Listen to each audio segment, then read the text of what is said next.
नाम හැමෝටම සුබ දහවලක් වේවා. මම ගැන කිව්වොත් මම කවිෂා රිසල්ට් එකේ 9ක් ඉස්කෝලේ නැෂනල් ස්කූල් මහියන් ගන්න. ඇත්තටම ක්ලාස් එක ගැන මම ඉස්සෙල්ලාම කියන්නම්. ක්ලාස් එකේ මම දැක්ක පළවෙනිම දේ තමයි හැමෝම එකමුතුයි. සර්ලා වුණත් ළමයි ගැන හොඳට හොයලා බලනවා. මම 6 වසරේ ඉඳන් 9 වසරේදී තමයි මම ගුරුකුලට එන්නේ. ඉස්සලාම ඉන්නේ හර්ෂන් සර් ක්ලාස් එකට විද්‍යාලයකට. එතකොට මම දැක්ක දෙයක් තමයි සර් පළවෙනි දවසේ නම ඇහුවට පස්සේ මේ වෙනකම්ම සර්ට නම මතකයි. ඒකට සර්ට මට නම මතක තිබ්බේ. ඒ වගේම තමයි බුද්ධික සර්, ශාන්ත සර් හැමෝටම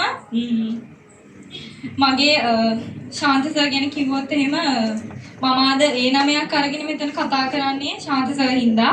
ශාන්ත සර් නැත්තම් මට ඉංග්‍රීසි වලට ඒකක් නැහැ. ඒක මම කියන්න ඕනේ. ශාන්ත සර් තමයි මගේ ඒ නවයට ලොකුම බලපෑමක් කරේ. ඉංග්‍රීසි වල ඒක ශාන්ත සර් නිසා තමයි මට ලැබුණේ. එතකොට හර්ෂණ සර් ගැන කිව්වොත් බය වෙන්න දෙයක් නැහැ. හර්ෂණ සර් එක්සෑම් හෝල් එකට යවන්නේ ඒක අතට දීලා. ඒක නිසා බය වෙන්න දෙයක් නැහැ. අර දිනදී කිව්වා වගේ මේ හැමෝම කිව්වා වගේ විවරණ ලියන්න අනිවාර්යෙන්. ඒක වැදගත්. විවරණ වලදී අර අපිට අර පාඩම් කරන්න ගොඩක් තියෙන දේවල් විවරණයේ ලිව්වහම කරුණු විදිහට ඒවා හොඳට මතක තියෙනවා. ඒක කරන්න සර් කරන පේපර්ස් ටික අනිවාර්යෙන් කරන්න. කවදාවත් ක්ලාස් කට් කරගන්න එපා. හැමදාම ක්ලාස් එකට එන්න.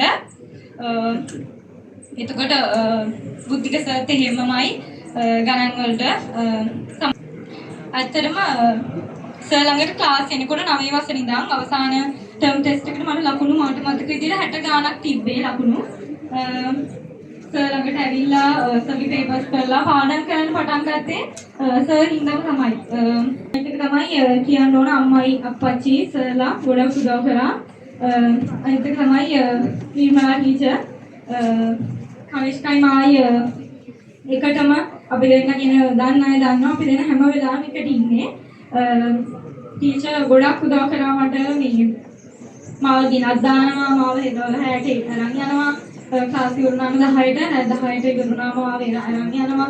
ඒක ගෙනත් දානවා. අම්මට හරි අප්පච්චිට හරි එන්න බැරි වුණාම මාව අරන් යනවා. එතකොට මට කන්න බොන්න අරන් දෙනවා. ඒ අතරදී ටීචර් ගොඩක් මහන්සි වුණා. මගේ අම්මා වගේ මගේ අම්මා වගේම තමයි ටීචර්ත් මතක් කරන්න ඕනේ මේ වෙලාවේ.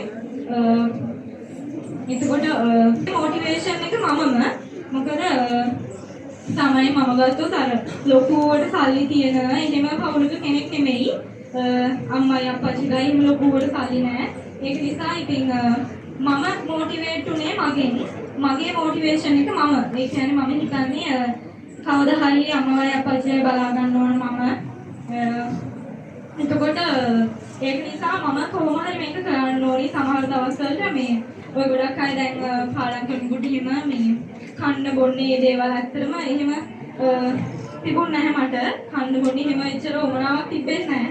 කන්න බොන්න හැට පාඩම් කරනකොට එහෙම අර කන්න බොන්න දේවල් ඇත්තටම ඕන නැහැ. Tamanට උමනාව තියෙනවා නම් මම ඒකට මුදු කියනවා මේ කන්න බොන්න දේවල් වලට පාඩම් කරනකොට Tamanට උමනාව තියෙනවා නම් ඇත්තටම තමන් මොටිවේට් කරගන්න. තමන්ගේ කතාව ටික වෙලාවක් වාදෙන් අර ට්‍රැක් එකෙන් අවුට් යනවා නම් පාඩම් කර කර ඉන්නකොට මොකක් හරි දෙයක් වෙන මොකක් හරි දෙයක් හිතෙනවා නම් ඔයා ගැන චුට්ටක් අර ඔයාගේ ජීවිත කතාව හැරිලා බලන්න ඔයා දිහා. මම හිතනවා මෙතන ඉන්න හැමෝම වගේ මේ අර ලොකුවට සල්ලි තියන අය නෙමෙයි මම හිතන විදිහට. මොකද මේ පැත්ත කියන්නේ අර ලොකුවට සල්ලි තියෙන අම්මලා තාත්තලාගේ ළමයි නෙමෙයි මම හිතන්නේ මෙතන ඉන්න විදිහට හැමෝම අපේ අම්මයි අප්පච්චි වගේ දුක් මහන්සි වෙලා උගන්වන්න try කරන අම්මලා තාත්තලාගේ ළමයි ඉන්නේ මෙතන ඉගෙන ගන්න try කරන අය.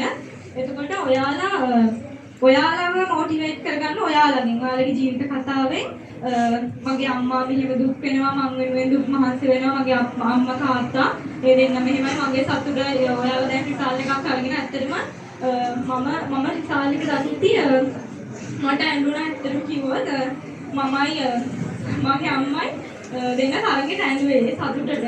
ඒ තරම් මට තවරනවා අම්මා අඬනවා කිව්වේ. ඒ කියන්නේ මම නිසා මම මේ දේ කරපු නිසානේ අම්මා මේ විදිහට අඬන්නේ. ඒකත් අර සතුටු කඳුළුනේ කියලා මට මතක් වෙනකොට මේ තව මට ඇඬෙනවා. අප්පච්චිත් ඒ වගේ තමයි දවසක් යනවා මාව රැ ඉවරුනාම යනවා එක්කගෙන ලොකු වාහන නැහැ බයික් එකක් තිබ්බේ තියෙන්නේ බයික් එකක්. එතකොට ඒක නිසා මම දැන් නිදිමත එන වෙලාවට මම ගොඩක්ම කරන්නේ මම හිතනවා අම්මයි අප්පච්චි දැන් මෙහෙමයි මට මේ ඕන දෙයක් අරන් දෙනවා කොච්චර සල්ලි තිබ්බ නැතත් කියන දේ අරන් දෙනවා. අම්මයි අප්පච්චි පොඩි කාලේ ඉඳන් මෙහෙමයි ලොකුර දේවල් ඉල්ලන්න නැති වුණාට මොනවා වුණත් අර අපි ළමයිනේ.